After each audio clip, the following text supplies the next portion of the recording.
Close your eyes for a second. Imagine waking up with no alarm, no emails waiting, no meetings scheduled, no boss, just you, the morning air, and one simple question. What do I actually want to do today?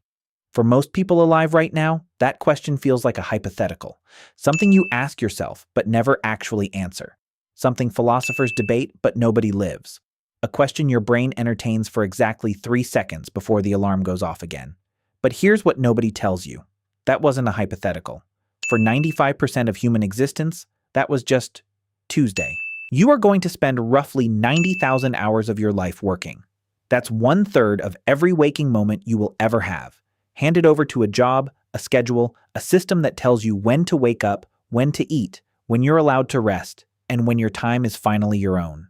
And we accept this because we were born into it, because everyone around us does it, because we've been told this is just what being human means. But 3 of the world's most respected anthropologists spent their careers studying what being human actually looks like, and what they found will make you question everything. In 1963, a young anthropologist named Dr. Richard B. Lee packed a Land Rover and drove 8 hours through 100 kilometers of Kalahari Desert in Botswana, Africa. No roads, no water, just sand and acacia trees. He was going to live with the hoansi, one of the last remaining hunter-gatherer communities on Earth, people who had been living the same way for over 200,000 years. Everyone assumed what he'd find was misery, constant hunger, a brutal daily fight just to stay alive. That is not what he found. Lee spent months carefully tracking exactly how the hoansi spent their time, hour by hour, day by day.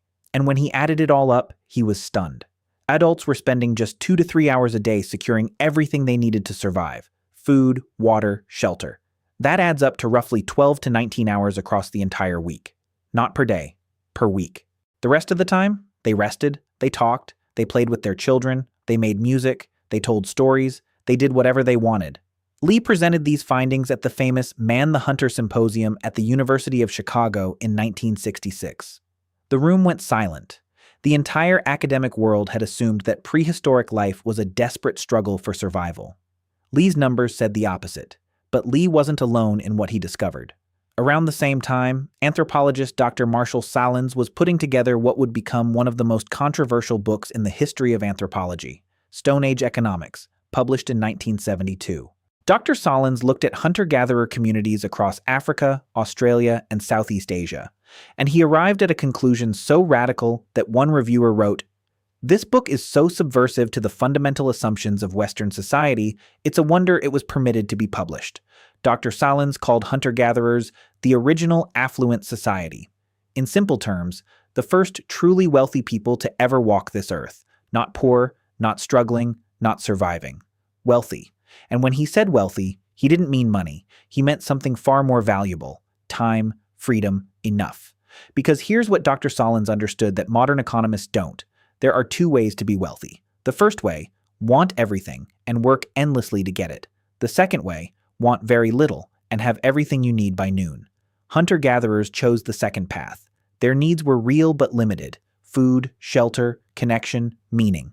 And those needs were met with stunning efficiency, leaving hours and hours and hours every single day completely free. Dr. Sahlins. The food quest is intermittent. Leisure is abundant. There is more sleep per capita than in any other condition of society. More sleep, more leisure, more freedom. In the Stone Age. Decades later, anthropologist Dr. James Suzman spent 25 years living with and studying those same Kalahari Bushmen of the Kalahari, the same people Richard Lee had visited. In his book, Affluence Without Abundance, Suzman documented something that modern people find almost impossible to believe: a 15 to 20-hour work week, every week, with the remaining time spent making art, making music, visiting family, playing with children, building friendships, sitting in the shade and doing absolutely nothing without guilt, without anxiety, without the feeling that you should be doing something productive. Suzman wrote that the Bushmen lived in remarkable gender equality. Resources were shared, not hoarded. There were no bosses, no hierarchies, no one person who owned more than another. If you had food, everyone ate. If someone was hungry, that was everyone's problem. And here's the part that stopped Suzman cold. These people were not miserable. They were not waiting to become something better. They were not chasing a future version of themselves that would finally be enough. They were just living, fully, completely present, content with the day in front of them. Suzman asked what this could teach us, and he came back with a question that is almost uncomfortable to sit with. What if the life you are exhausting yourself trying to afford is the life they were already living for free? So let's reconstruct what a real day looked like for most of human history. You wake up naturally, no alarm, no notification, no pressure.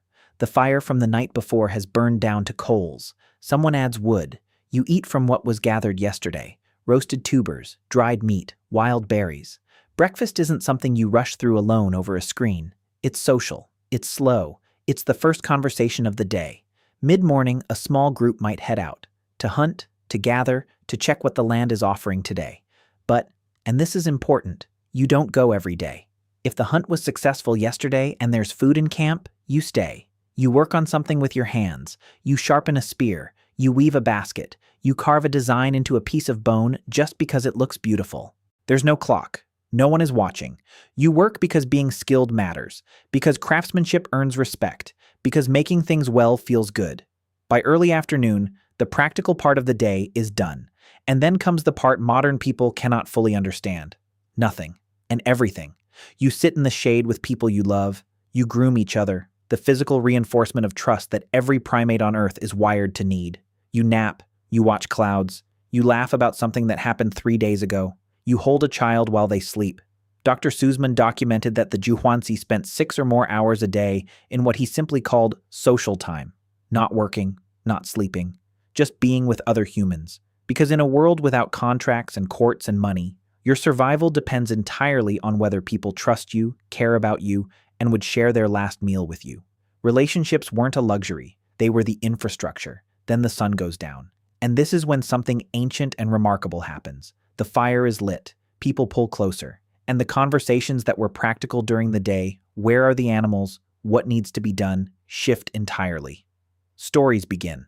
Stories about ancestors who did impossible things, about where the stars came from, about why the lion walks the way it does, jokes that make everyone fall sideways laughing, tales about someone 3 days walk away that make the world feel both enormous and intimate at the same time. This is where human culture was born. Not in cities, not in universities, around fires, in the dark, with full stomachs and people you trusted.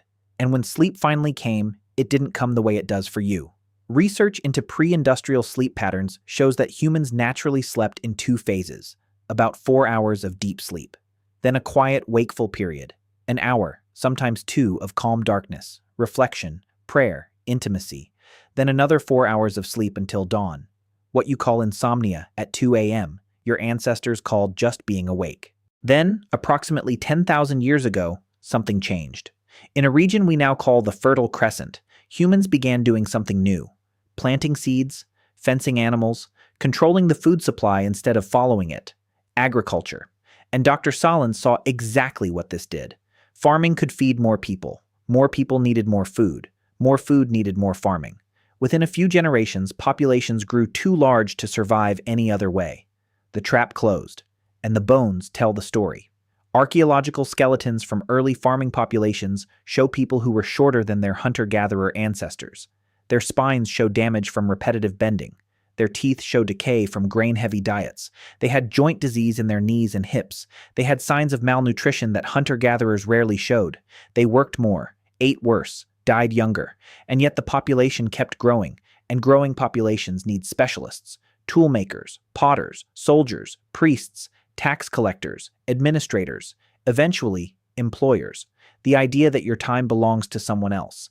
In exchange for the right to survive inside the system, everyone else is already trapped in. By the time cities existed, the original human life was gone, replaced by schedules, obligations, and the relentless pressure to be productive or fall behind. Dr. Richard B. Lee spent nearly 5 decades studying the hoansi. Dr. Marshall Sahlins called them the original Affluent Society. Dr. James Suzman called them the most successful civilization in human history, because if the measure of success is endurance over time, nothing we have built comes close to 200,000 years. And all 3 of them arrived at the same quiet, uncomfortable conclusion. We didn't evolve for this.